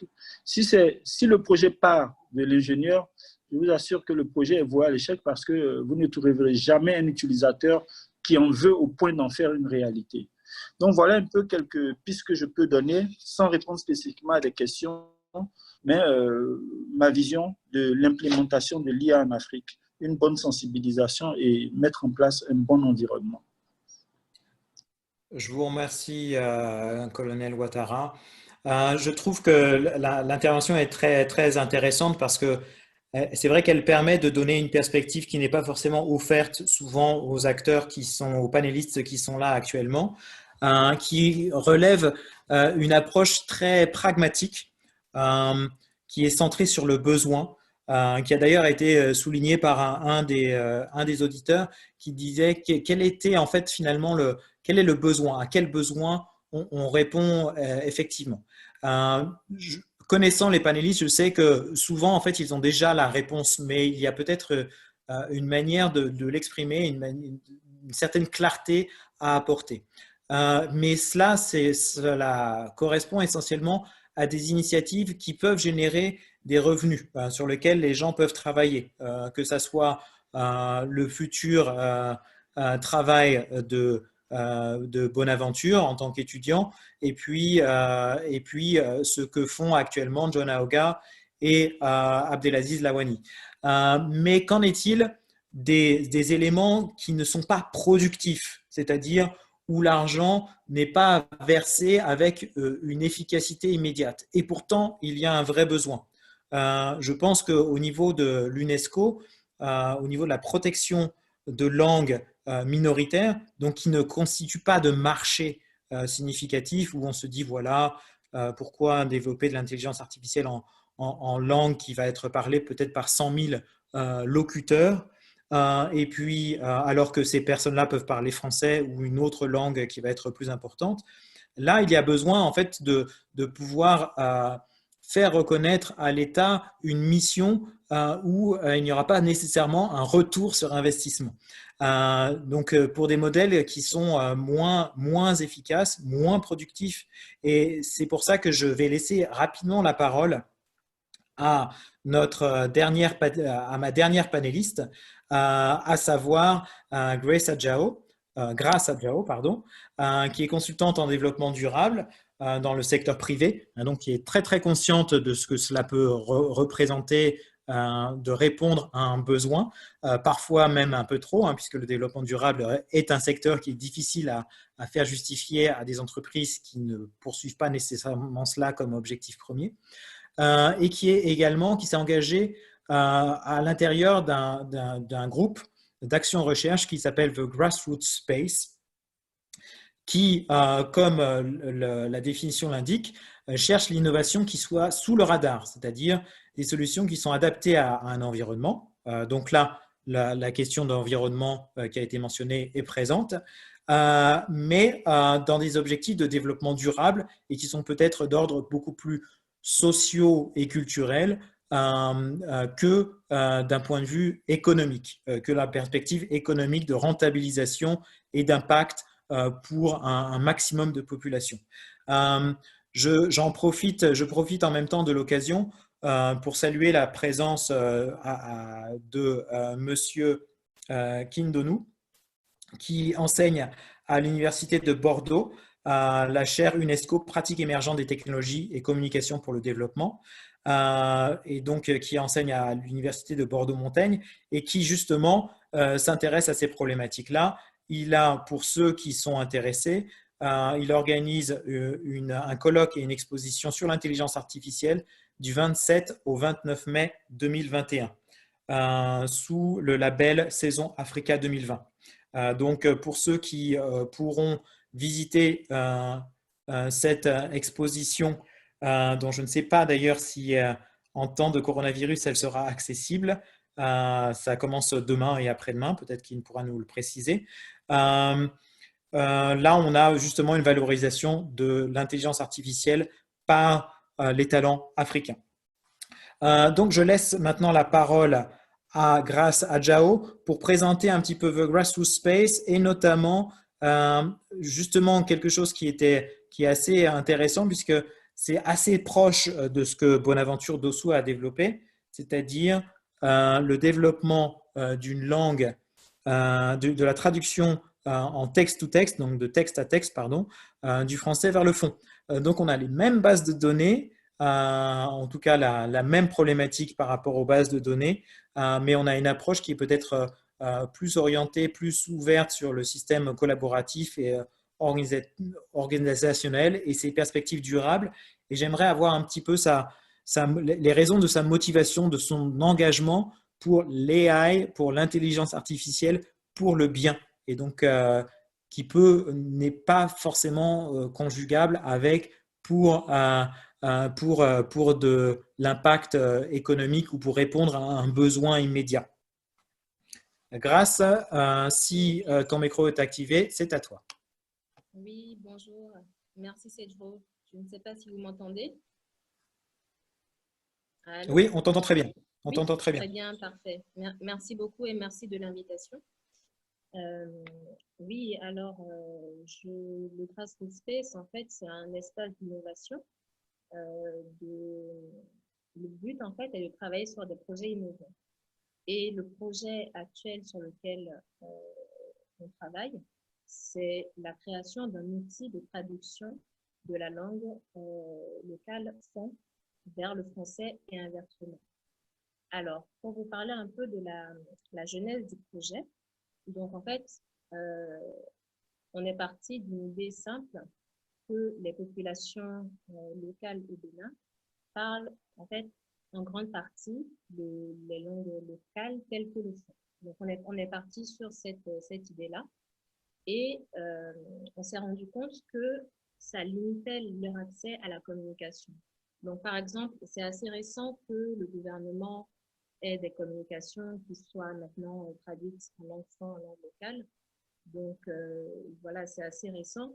Mais quand même, on a certains outils, par exemple, auxquels les populations ne vont pas avoir accès, simplement à cause de cette grosse barrière de langue. Donc, l'idée est partie de là simplement. Donc, le Grassroots Space a développé un outil de création une traduction automatique du fond vers le français. Donc, pour l'instant, c'est un outil uniquement traduction texte à texte et à terme, on fait passer d'une traduction voix aussi, donc du type Siri par exemple. Donc, c'était ça l'idée de départ. Donc, aujourd'hui, pourquoi l'intelligence artificielle pour ce projet? Parce qu'on s'est rendu compte aussi, comme il a été mentionné, que pour créer un tel outil, on a besoin d'énormément de données. Que ce soit des données texte ou des données voix, on a besoin de grand nombre de données. Et justement, l'intelligence artificielle a pour intérêt que ça va automatiser ce processus qui est humainement, voilà, ça représente un travail énorme humainement. Donc, on est parti sur ça, sur l'intelligence artificielle. Et effectivement, c'est un domaine d'avenir, voilà, qui est en plein essor aussi. Et l'intérêt, c'est de montrer aussi en Afrique l'importance et la pertinence des acteurs africains, justement, pour cela. Et une des forces, en fait, du Crowdspace est la diversité, en fait, des profils. Donc, aujourd'hui, les membres actifs du Crowdspace ont plusieurs différents profils. Donc, vous m'entendez faiblement. Je vais parler un peu plus fort parce qu'il y a un message qui dit que, excusez-moi, en fait, c'est ma voix qui ne porte pas trop. Donc, je vais parler un peu plus fort. Hein. Donc, je vous parlais en fait de la diversité des profils dans le Crowdspace. Donc, aujourd'hui, on a environ 12 membres actifs de l'association et plusieurs nationalités, donc des nationalités du Bénin, de France, du Togo, de la Côte d'Ivoire, du Cameroun aussi. On a voilà, merci. On a plusieurs différents profils. Voilà, comme le mien, par exemple, j'ai un profil de consultante en développement durable spécialisé environnement. On a aussi pas mal d'ingénieurs qui représentent les profils dominants donc du Crowdspace, des économistes aussi. Donc, c'est des profils assez variés. Et l'idée, c'est de fédérer autour de trouver en fait une plateforme pour fédérer tous ces différents profils. Voilà, donc c'est ça l'idée. Un intérêt, en fait, aussi, moi personnellement, je vous parlais de l'intérêt qui m'a poussé en fait à ça. On a aussi des entrepreneurs également dans le Crowdspace. C'est voilà, profil très divers. Et alors personnellement, comme tu as posé la question, Sedro, ce qui m'a poussé, c'est vraiment aussi la barrière de la langue. Et je dois avouer que la barrière de la langue aussi, pour moi, effectivement, l'idée de base, c'est de permettre aux populations locales d'avoir accès à une information auquel elles n'ont pas accès, justement, parce qu'elles ne vont pas parler, par exemple, le français ou l'anglais. Mais un autre intérêt donc, qui me touche personnellement est le fait d'avoir voulu, par exemple, mettre en place, développer, implémenter de nouveaux projets environnementaux ici au Bénin. Et moi, une des barrières à laquelle je me heurte aussi, c'est de le faire en fond et l'échange pour ces projets-là avec des populations locales. Donc, c'est aussi un intérêt, ça a aussi un intérêt pour moi, ou d'autres populations. Par exemple, moi qui parle un fonds qui, justement, est de Cotonou et voilà, qui, je dois avouer, je dois l'améliorer. Ce n'est pas le même fond que d'autres populations locales vont parler. Donc, ça a aussi cet intérêt-là. Donc, alors, il y a une question aussi qu'on voudrait aborder sur la question justement de la collecte des données. Donc ça, c'est un gros point qui représente un défi pour le Crowdspace. C'est vrai que justement, c'est ça qui, on va dire, qui est vraiment problématique. Puisqu'on a besoin de données textes, justement, la langue fond, il est assez difficile de trouver des données écrites textes pour alimenter l'outil et le corpus. Donc, aujourd'hui, il est vrai que nos États sont souvent dans une logique d'urgence, d'opportunités immédiates. Donc, c'est vrai qu'allouer l'allocation de ressources effectives dans cette perspective-là, du projet sur lequel on travaille, est quand même assez limité. Donc, pour l'instant, il y a des initiatives qui sont en train d'être développées et des partenariats qu'on cherche encore à développer, mais c'est toujours en cours et c'est vrai que c'est un de nos principaux, challenges, on va dire. Est-ce que Voilà, je ne sais pas. concrètement, Oui. vous avez eu des difficultés quand vous êtes adressé à certains établissements culturels, je pense notamment au Centre culturel français qui souvent ont des bibliothèques et des médiathèques à disposition pour avoir accès à ces données pour pouvoir vous faciliter la collecte de données? Est-ce que c'est quelque chose où vous vous êtes retrouvé face à porte fermée? Pas forcément face à porte fermée, mais en fait, ces acteurs-là n'ont pas forcément les données qui vont nous servir en fait pour la création ou les données écrites en langue locale vraiment. Donc, il est vrai que voilà, on n'a pas forcément eu de porte fermée. Mais au niveau de la contribution, c'est vrai que ça a été assez difficile, justement, parce que, en fait, les ressources sont limitées. Les ressources sont très limitées. Et c'est vraiment… Là, par exemple, on est sur l'outil, là, on a une base qui est encore un peu faible, mais quand même qui donne des résultats quand même encourageants. Donc, de 10 000 phrases. Donc, on continue de développer. Mais oui, j'avoue que même en s'adressant à ces institutions-là, ce n'est pas qu'elles ne vont pas vouloir nous donner l'accès, mais c'est plus que, même à leur niveau, des ressources écrites permettant d'alimenter le jeu de données qui nous sert à la création au développement de l'outil est assez limité. Merci beaucoup, Grace. Je relève quelques points qui sont intéressants dans ce que tu viens de dire. Le premier point, c'est l'interdisciplinarité, la complémentarité des ressources que vous avez à l'intérieur de Grassroots Space, des profils différents, des gens qui ont envie de s'engager pour le continent et pour des aspects qui ne sont pas nécessairement liés à un impact matérialisable comme on le ferait quand on on mettrait des produits à disposition, un accès à l'énergie par exemple. Là, on parle d'un accès à une énergie spirituelle et donc il est difficile de la mettre en avant. Et la diaspora souvent a cette vision-là, c'est-à-dire comment est-ce qu'on peut faire pour, entre guillemets, préserver nos cultures et comment est-ce qu'on fait pour pouvoir les développer en sachant très bien parce qu'on a la perspective justement de l'étranger, de voir que ces cultures-là, elles sont fondamentalement menacées.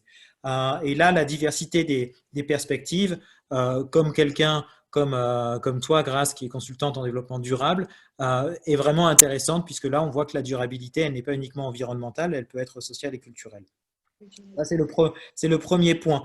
Ça amène à un deuxième point qui est celui quand on parlait tout à l'heure de plateformes, les plateformes ne doivent pas uniquement être des plateformes entre techniciens ou spécialistes de l'intelligence artificielle, mais véritablement être interdisciplinaires. De la même manière que il y a peut-être un besoin de stimuler le travail interdisciplinaire à l'intérieur des universités, il est peut-être aussi intéressant d'avoir une plateforme de rencontre entre différents acteurs qui sont complémentaires. Peut-être qu'il y a une manière, par exemple, de pouvoir de répondre à un besoin, comme le colonel Ouattara le disait tout à l'heure, en s'alliant quelqu'un qui a une perspective beaucoup plus économiste et qui est beaucoup plus orienté sur les besoins. Ou alors de trouver un petit malin, comme Bonaventure Dessous, sans aucune malignité aucune, mais quelqu'un qui soit capable d'aller chercher la donnée vraiment au dernier point. Et enfin, le dernier aspect qui était vraiment intéressant, c'est celui et qui a été aussi mentionné par M. Ouattara, c'est-à-dire que aujourd'hui, les gouvernements ne sont pas numérisés et ils ont besoin de comprendre ce besoin-là et il faut tenir compte pour les gens, pour les acteurs de l'intelligence artificielle que cette numérisation qu'ils appellent de leur vœu n'a pas encore eu lieu. Je donne un exemple très simple, puisque le ministère de la Santé, quand il a mis en place ces centrales d'appel, dans les premières semaines qui ont suivi le Covid-19, jusqu'au mois d'avril, jusqu'à la mi-avril, avait une centrale d'appel où les gens répondaient enfin les standardistes utilisaient du papier, des formulaires papier. Donc, articuler de l'intelligence artificielle quand l'étape intermédiaire n'a pas été atteint est quelque chose de vraiment compliqué. Donc, je pense que là, il y a vraiment un travail aussi de proactivité de la part de certaines entités, notamment des entités comme les radios. Bonaventure Dossou a mentionné au départ le travail actif que faisait BBC dans le soutien des nouvelles technologies pour les langues africaines qui ne trouvent pas d'équivalent au sein, par exemple, de RFI. Donc, je pense qu'il y a vraiment quelque chose qui doit se faire de manière plus proactive. Sinon, on risque de se retrouver dans une situation de serpent qui se mord la queue. Chacun va se regarder, l'un va exprimer des besoins que l'autre ne comprendra pas ou que l'autre n'aura pas les moyens de pouvoir intégrer à l'intérieur de sa propre structure. Il y a vraiment quelque chose de l'ordre de la convergence qui est à obtenir, probablement sous la forme d'une plateforme. Et puis aussi de faciliter l'accès à la donnée. L'accès à la donnée, c'est ce qui permet à la machine de pouvoir être entraînée et donc de pouvoir être plus efficace. On n'arrivera pas à un Siri ou un Alexa, un assistant vocal parfait, si on n'a pas des masses de données qui sont véritablement très importantes pour arriver à un système décent, un système qui soit véritablement efficace.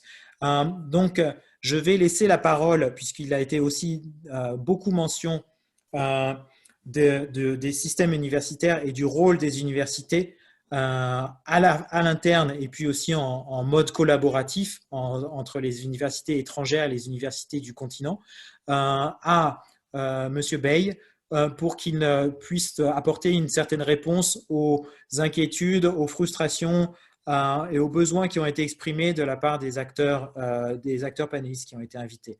Monsieur Bey, vous êtes là?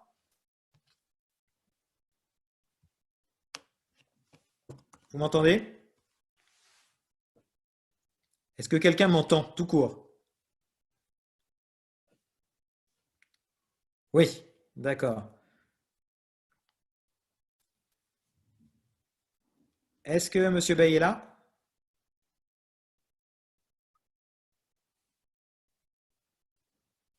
Je ne le vois pas parmi les participants. Est-ce que je me trompe dans l'orthographe? Allô, allô?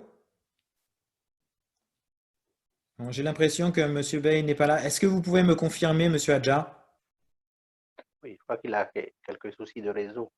D'accord, ok.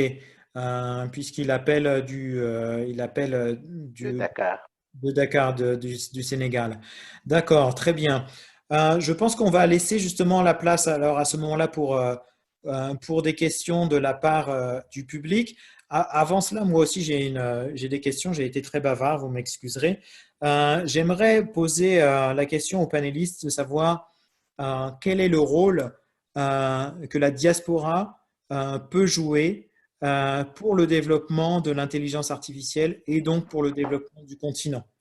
J'aimerais avoir la réponse de chacun des participants de manière concise, de manière à laisser les questions disponibles aux participants qui sont 97. En fait, on n'est pas allé à 100 parce qu'on ne peut pas atteindre la jauge maximale sur le fil. Voilà. Est-ce que les participants sont prêts à répondre? Il faudrait débrancher les micros de John Aoga, de de Grace, de Bonaventure et donc de Monsieur Lawani Abdelaziz. Bonaventure, ton micro est ouvert. Je te laisse répondre. Quel est le rôle de la diaspora, à ton avis, dans le développement en tant que passeur d'innovation, je dirais, en tant que passeur, quel est votre rôle pour le développement de l'intelligence artificielle en Afrique?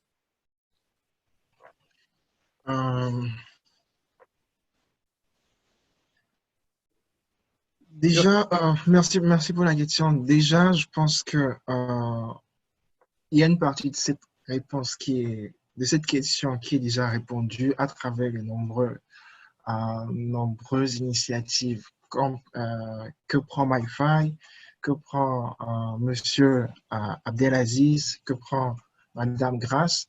Donc, déjà, ce qu'on peut faire, c'est de venir avec des solutions et puis proposer des choses. J'ai écouté avec intérêt et attention l'intervention de Monsieur Ouattara et bon, je reste un peu, si je peux dire, perspicace parce que Perplexe. perplexe, voilà, merci. Parce que c'est un peu ça, en fait, je pense, qui est un blocage au développement actuel. On attend que les gens viennent vers nous.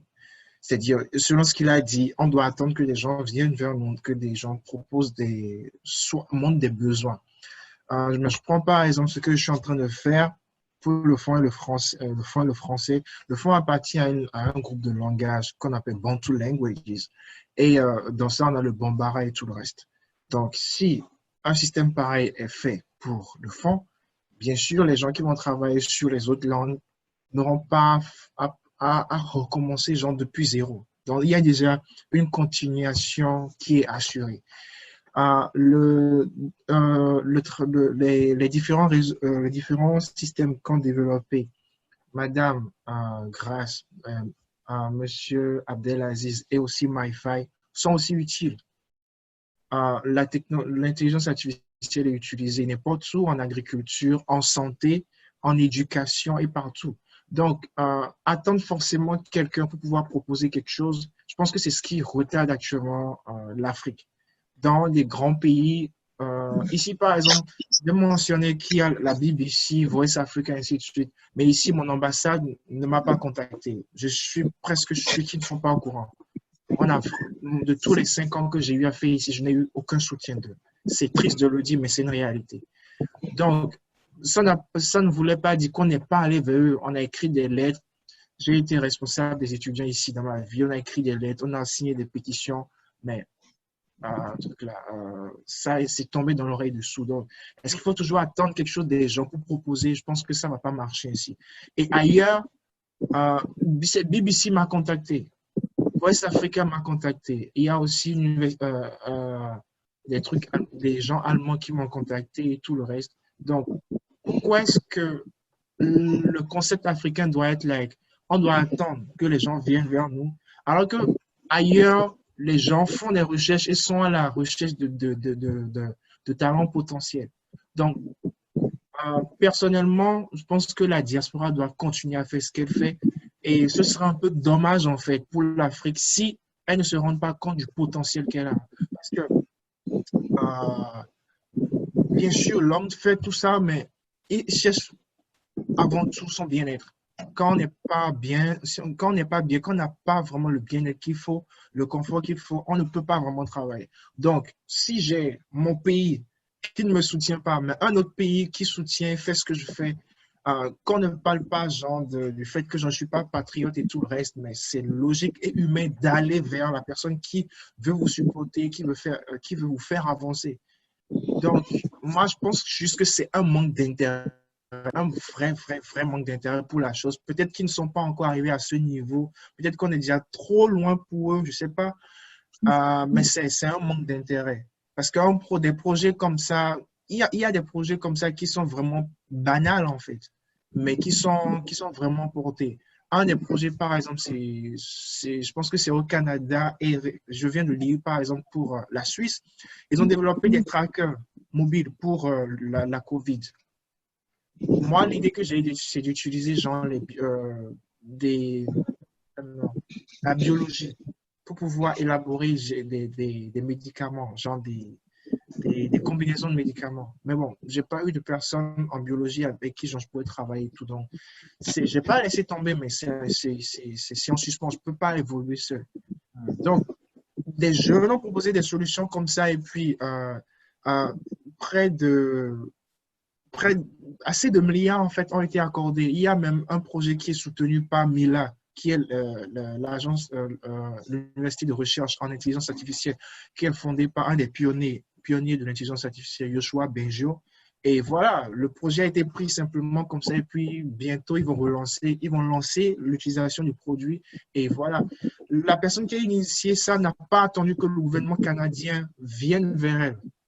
Le cas aussi à ETH Zurich en Suisse n'a pas attendu que le gouvernement suisse vienne. Mais l'idée a été proposée, le gouvernement a su identifier cette opportunité-là, a mis les moyens qu'il faut. Et voilà, c'est un truc maintenant qui fait la fierté du pays et qui pourra aider à combattre cette maladie-là. Donc, je ne sais pas si la réponse, je ne sais pas si mon intervention répond à votre question, mais voilà ce que je pense. D'accord. Je vais enchaîner très rapidement parce que la réponse a été un petit peu longue et donner la parole à Monsieur Bay qui est revenu.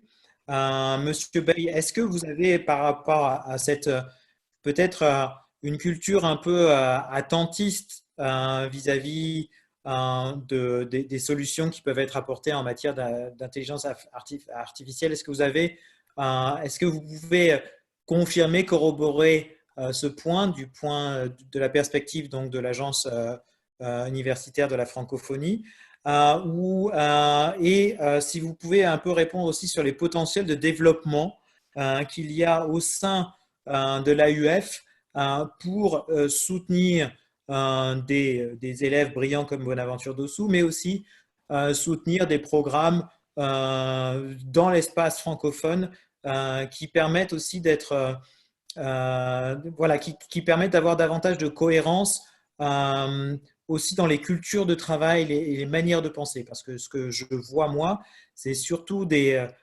finalement des personnes qui sont dans l'espace anglophone, donc qui ont une approche qui est très libérale et ils sont compris par des investisseurs, par des personnes ou des écoles même, qui sont prêtes à accorder des moyens pour que c'est soit les chercheurs, soit des entreprises qui sont sur de la recherche appliquée puissent continuer à développer des solutions.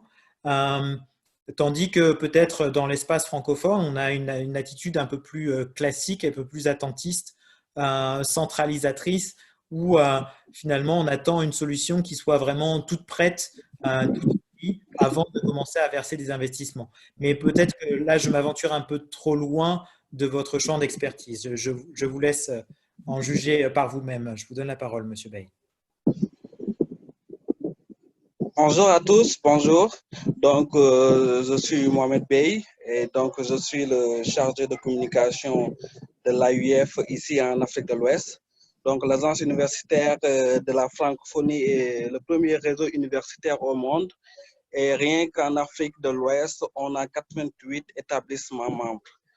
Et voilà, et on est sur 13 pays en Afrique de l'Ouest. Donc, mon intervention ici va axer sur 2 points. Premièrement, je vais essayer de très rapidement, parce que je vois que le temps qui nous est imparti est presque fini. Donc, très rapidement, je vais aborder, je vais me lancer sur un constat que nous partageons. Et en dernier lieu, je vais présenter quelques solutions ou quelques solutions que l'AUF propose. Donc, comme vous le savez, en fait, ici dans le continent africain comme ailleurs, l'intelligence artificielle est encore conçue perçue du moins, comme une espèce de fantasmagorie.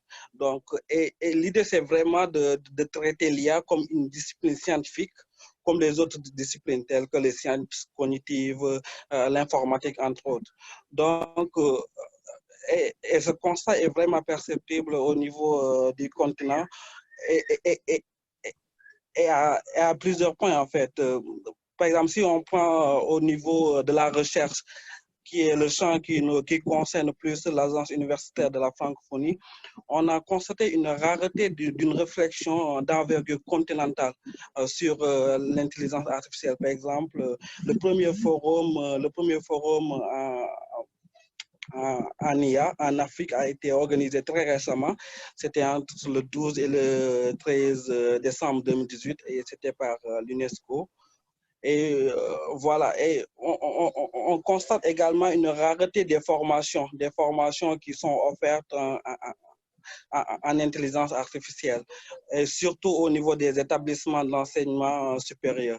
Comme par exemple les rares formations qu'on voit ici sont par exemple proposées par Google en partenariat avec Facebook et l'agence de l'informatique et mathématiques, et qui est un master africain en intelligence artificielle et qui est très, très sélectif. Il y a aussi une autre école d'ingénierie en digital et intelligence artificielle qui vient d'être lancée cette année au Maroc. Mais en fait, c'est des rares formations qu'on trouve vraiment dans le continent. Et même, c'est le même constat au niveau également des laboratoires de recherche. Et ces laboratoires de recherche, pour la plupart du temps, sont contrôlés par les GAFA. Les géants du numérique. Donc, on peut noter le centre de Google sur l'IA qui est récemment installé au Ghana. On a les data centers de Microsoft qui sont au Cap et à Johannesburg. On a aussi les data centers du cloud d'IBM qui sont à Johannesburg, également en Afrique du Sud. On a les data centers d'Amazon qui sont également en Afrique du Sud. Donc voilà, c'est pour la plupart du temps, ces laboratoires de recherche, ces centres de recherche, ces formations sont contrôlées en fait par les GAFA, par les géants du numérique. Et on sait qu'ils sont guidés par des logiques industrielles et des logiques commerciales. Donc à ce niveau, qu'est-ce que propose l'AUF, l'agence universitaire de la francophonie? Donc, nous, à notre niveau, comme vous le savez, l'agence universitaire de la francophonie accompagne ses universités membres. Nous les accompagnons en termes d'expertise, mais aussi en matière de financement. On finance des projets innovants, entre autres. Et récemment, en fait, c'est un programme qu'on déroule depuis longtemps. En fait, on finance la mobilité académique. Par exemple, je donne l'exemple de l'université de Cheikh Anta Diop, peut-être qui veut ouvrir un master en intelligence artificielle et qui n'a pas de personnel, par exemple de professeurs qui sont spécialisés dans le domaine. Par exemple, l'agence universitaire de la francophonie peut financer la mission d'un professeur qui vient à l'étranger et qui vient par exemple pour donner des cours. En fait, c'est une méthode pour combler le gap d'expertise, mais aussi de ressources dans le domaine. On finance également des licences et des masters, des formations innovantes. Et on l'a, par exemple, cette année et même l'année dernière, on a financé beaucoup de masters et de licences qui proposent des formations innovantes et en fait, qui sortent, par exemple, des sentiers battus, par exemple, des formations qu'on voit d'habitude, que nos universités publiques proposent. Donc, ce genre de projet également, on les finance. Et tout récemment, par exemple, dans le contexte du Covid, on avait mis sur la table 1 million d'euros pour financer des projets innovants, des projets qui touchent à l'intelligence artificielle, mais aussi au numérique pour lutter contre le Covid-19. Donc, sur ces domaines également, l'AUF est là pour financer tout projet qui mérite d'être accompagné, d'être soutenu. Donc, on est là également pour essayer de financer ces projets. L'AUF également finance la création de communautés de pratique. comme vous le savez, c'est vrai que les formations ne sont pas nombreuses, les formations à IA ne sont pas nombreuses en Afrique, entre autres, mais il y a quand même des communautés de pratique, des gens qui sont intéressés par le domaine et qui se donnent à fond pour se documenter, pour réaliser des robots, pour mettre sur place des applications, entre autres. Donc, l'AUF également, à travers ses universités membres, finance la création de ces communautés de pratique et également les accompagne.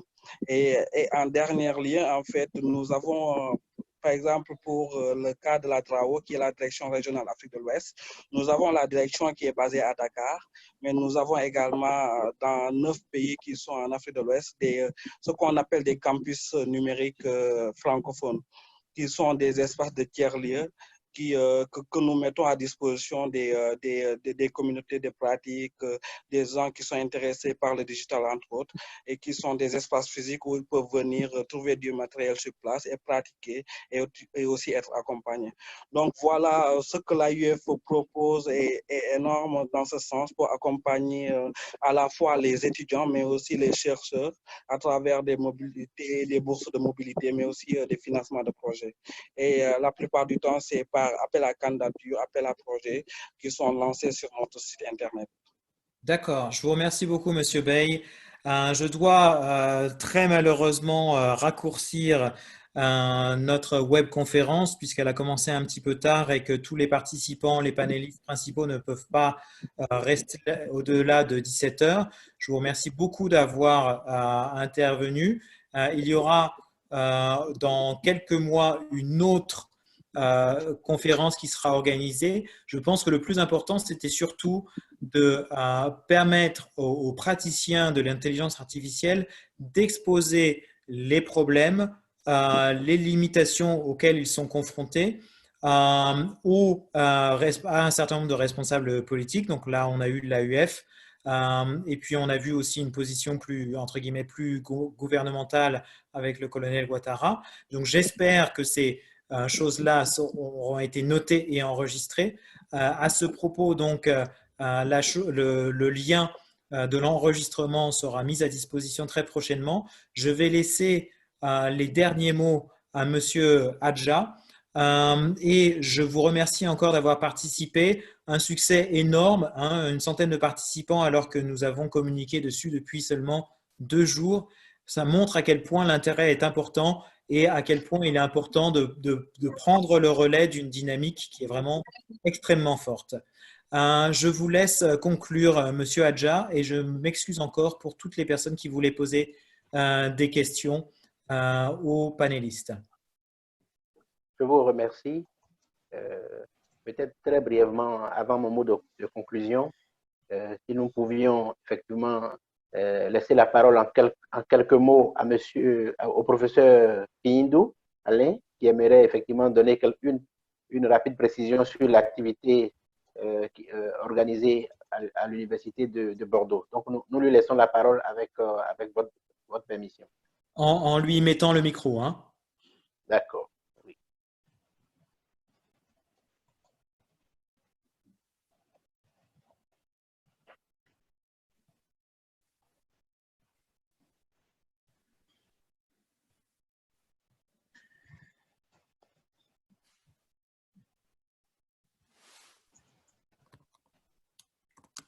C'est bon? Non, toujours pas.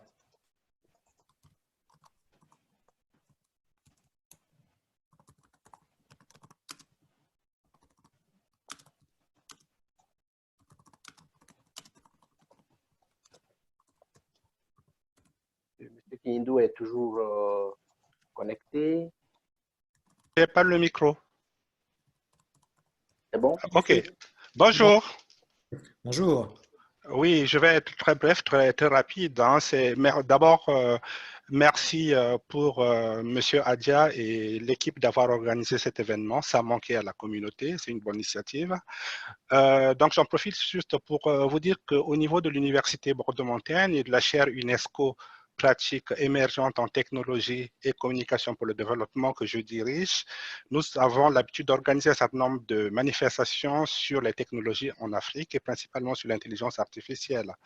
Et donc là, pour mai 2021, donc c'est dans un an, c'est pas demain, le 27 mai 2021, nous allons organiser un colloque sur l'intelligence artificielle qui est très orienté Afrique. Et ce colloque est couplé d'une exposition parce que nous voulons mettre en avant le génie africain, montrer ce qui se fait en Afrique et aussi permettre aux inventeurs africains d'avoir des opportunités d'affaires. Donc, nous sommes en mesure d'offrir 15 bourses aux ingénieurs africains, aux inventeurs africains pour venir exposer leurs réalisations en matière d'intelligence artificielle. C'est pour cela que je lance un appel pour que ceux qui ont fait des réalisations intéressantes, susceptibles d'être exposés, puissent nous les présenter de façon à ce que nous puissions faire une sélection sur cette base. Voilà en gros ce que je voulais dire. Vous pouvez trouver des informations plus précises sur le site de la chaire UNESCO, le site comtechdev.com. comtechdev.com. Merci à tous. Merci, professeur. J'aurais une question, s'il vous plaît. C'est quand le deadline pour vous faire parvenir les différents projets? Dans 2 semaines. C'est juste le temps, le temps qui est à disposition, Bonaventure. Dans 2 semaines au plus tard. Et pour toutes les pour tous les autres. C'est ça. Voilà. Merci beaucoup. Je vais laisser donc les derniers mots à Monsieur Adja. Merci bien. Vous imaginez la difficulté de conclure un exercice aussi riche, intéressant et qui méritait effectivement d'être prolongé d'au moins encore une demi-heure à 1 heure de temps. Mais justement, parfois, il est intéressant que l'appétit soit justement différé pour une meilleure appréciation de ce qui s'est fait. Et je voudrais effectivement remercier d'abord les intervenants. Et nous avons vu vraiment qu'il y a des compétences, il y a des talents vraiment de la diaspora qui méritent d'être soutenus, d'être encouragés, d'être appuyés. Et à tour de rôle, chacun d'eux a démontré ce dont il est capable. Et ce n'est qu'une partie immergée de tout l'iceberg de cette jeunesse africaine dynamique, motivée, entreprenante, qui a juste besoin d'accompagnement et d'appui de la part des autorités publiques, de la part aussi des institutions internationales. Et je pense qu'une collaboration de cette nature devrait aller de l'avant.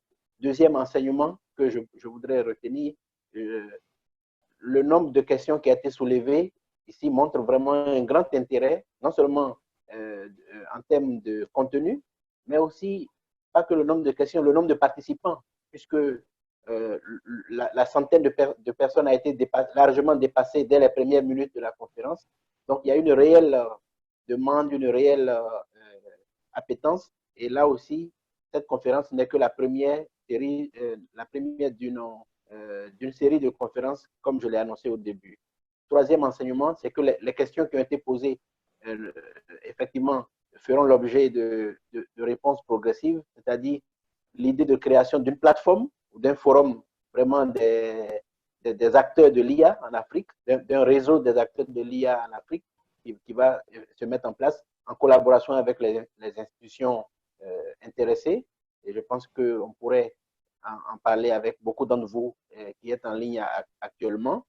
Et un autre élément que j'ai retenu, c'est qu'il y a vraiment une réelle nécessité de mieux rester, disons, en réseau, de travailler ensemble, de faire connaître ce qui se fait et de ne pas réinventer la roue, parce qu'il y a beaucoup de solutions intéressantes, mais qui méritent vraiment à être connues, valorisées, accompagnées, et surtout qui méritent le financement. La question du financement a été soulevée et n'a pas reçu, effectivement, j'imagine, peut-être toutes les réponses, parce que c'est une grande question, mais je pense que cette question pourrait faire l'objet d'une prochaine séance avec éventuellement des acteurs financiers, avec des banques, avec des potentiels investisseurs, parce que c'est là aussi un des enjeux importants, c'est le financement qui a été vraiment soulevé.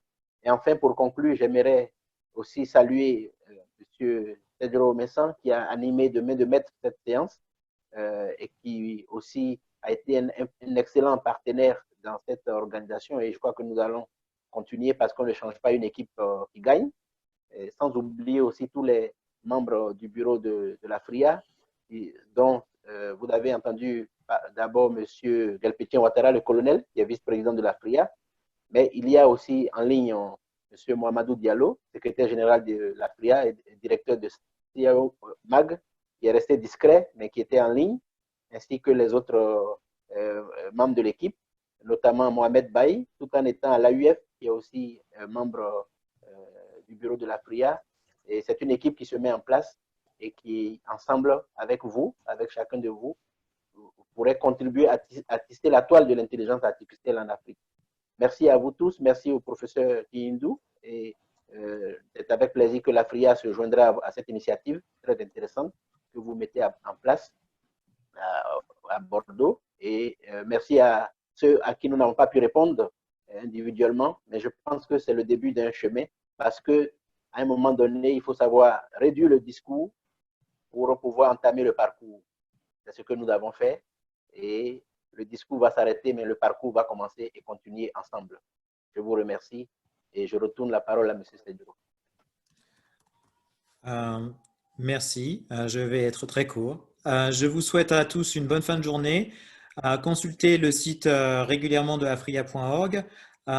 Consultez également afria.org sur les réseaux sociaux pour avoir la suite et pour avoir éventuellement l'enregistrement à partager. Je vais mettre sur mon compte Twitter Cedro Novation, simplement la présentation que j'ai préparée à disposition. Comme ça, vous aurez les contacts des différents intervenants, des différents panélistes, en tout cas pour les panélistes praticiens. À très bonne fin de journée, très bonne fin de semaine également, et continuez à supporter l'intelligence artificielle et les talents de l'Afrique car ils sont nombreux. Au revoir. Merci encore, merci aux panélistes. Si on peut les acclamer virtuellement, ils le méritent bien par les acclamations virtuelles. Merci à chacun de vous pour vos talents. À bientôt. À bientôt. Au revoir. Au revoir.